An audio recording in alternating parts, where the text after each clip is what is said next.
through the door, Okay, man. he's got me. He's got me. Can't make it. The shit's stuck. Okay, On my way, I'm down. Door's stuck. Door's stuck. Oh, hey there. I was just playing some video games behind my green screen here and got to thinking about just games in general. What makes them good, what makes them bad, and why people have preferences. Wherever there's been human history, there have been games.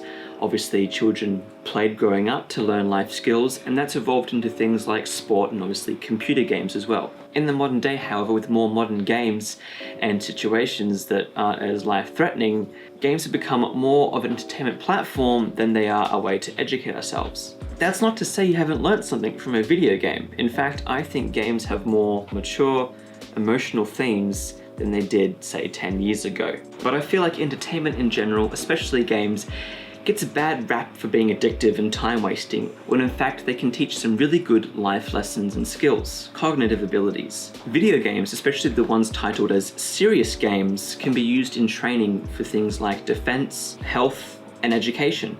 With these serious games, people can associate fun and learning with more difficult tasks that would otherwise be mundane or harder to learn, but by putting in that game element, cognitively they're able to process that information better. Serious games create a more safe environment where real-life simulations or experiences might be more dangerous to someone. By making a game out of it, you can learn the procedures and the correct way of doing it without having the risk of loss of life or harm. An example, however, of a more practical way that games have taught you something is with the older Windows games. Whether it's Solitaire or Minesweeper, these are games Microsoft developed to introduce new users on how to use the mouse.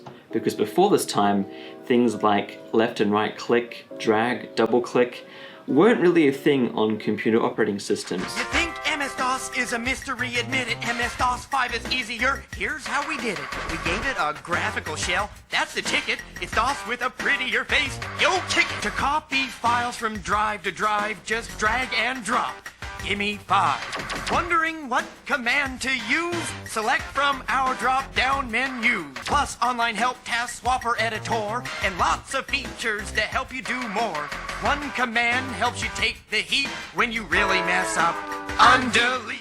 So these games were used not only to entertain you during your boring office job, but they also taught ways on how to use the operating system. Now, how pinball got into there in Windows, I think that's more related to the time wasting and entertainment value of it, which is what I want to talk about now, because I feel like, especially in this culture we have now of streaming and trends, a lot of games are being left behind and some are being put on pedestals that I think are sometimes criticized just because they're popular.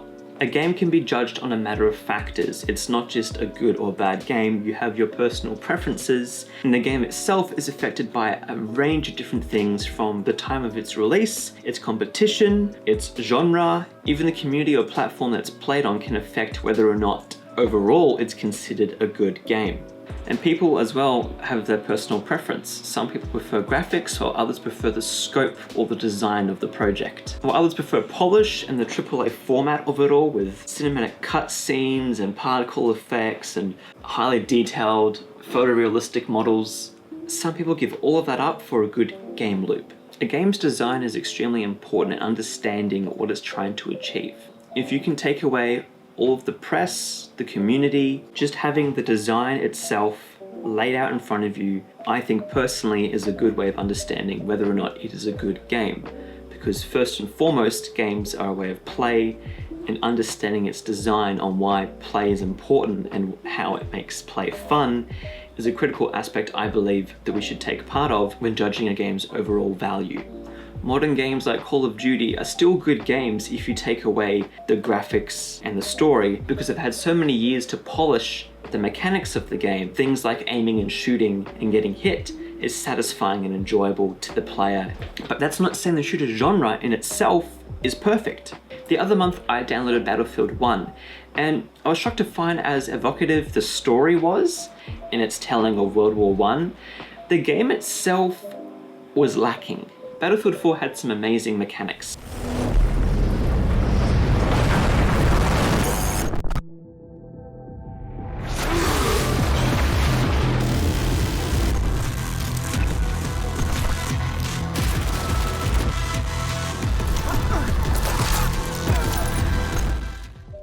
Battlefield 1, on the other hand, although from a distance looked really good, when I walked up to the ground and some of the smaller assets, my opinion changed of the game because Battlefield, one of its main marketing tools is its graphics. So when I looked up to the ground and saw how awful the game assets were, my judgment fell. On top of that, the first level I was playing, I ended up having to play through about 8 times. Now, the layout of the game was a typical Battlefield shooter, so you'd go up and shoot people and obviously cover to hide from damage and then reappear to take down your enemies. You're a bit of a meatbag, so you could take some hits, but I found overall the experience not enjoyable for a few reasons. Obviously, dying a lot didn't help, but in this modern day and with the tech devs are using to make these games, I'm always interested to see in what the game does in response to its player dying.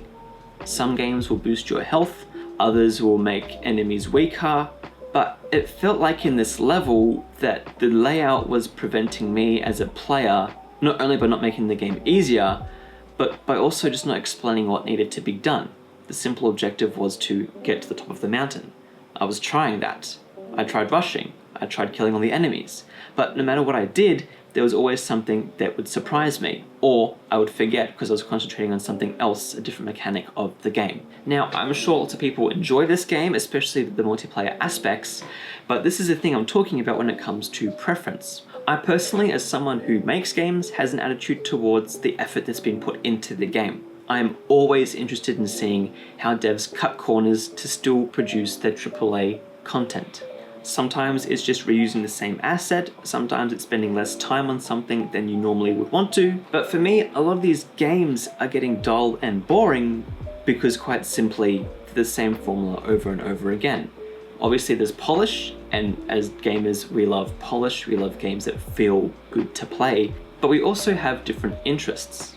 This is where indie games have really blossomed, and it's getting to a point now that publishers are just taking indie games that are successful and making them their own IP. Which, as difficult as it is to talk about, I feel like in some instances I'm happy for the developer, but I'm a little frustrated at these publishers who are snatching up these ideas, but then they're not fueling that creative juice. They're just purchasing that idea and mechanic.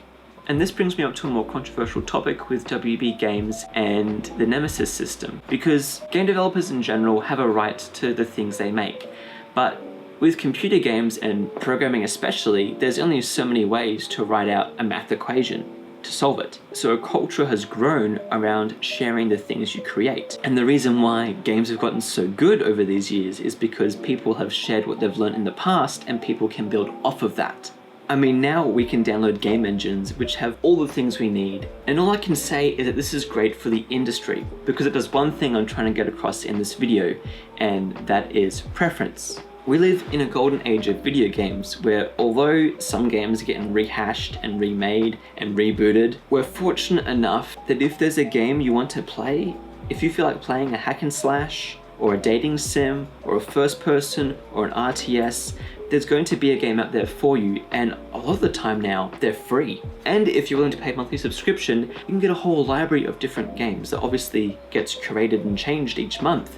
But the fact that we have so much content available to us, I find it really upsetting that we still complain about certain games. It's always good to analyze and be a critic of something because then it does allow people to improve their skills and be better. But at the end of the day, if you don't like a core game loop, but somebody else does, instead of trying to change that loop, try to understand why others might enjoy that. For instance, the Soul games are really difficult and for a lot of people aren't enjoyable because you die a lot. People play that and think, how is this fun? This isn't enjoyable. I'm not getting the happy feelings I get when I play games. But they don't understand it's not the dying aspect of the game that's enjoyable. It's overcoming that difficult challenge. And the same thing goes for more cinematic games. People aren't challenged and therefore it's no longer enjoyable to them, but others might want to unwind or relax. People play games for different objectives. For some it's a challenge, or others it's more to de-stress or just feel powerful or have some way to escape. And the good news is, if there's something you think is missing in a genre or you have an idea for a totally new one, you have the tools and the resources to learn the skills to make something.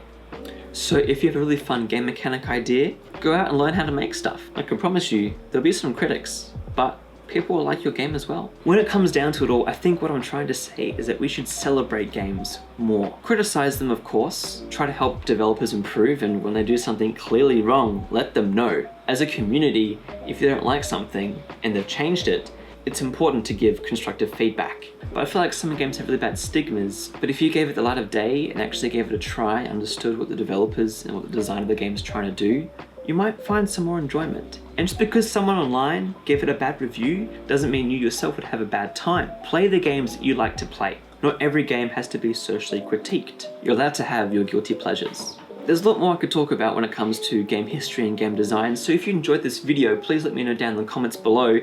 Give us your feedback on what you think of this video, and until next time,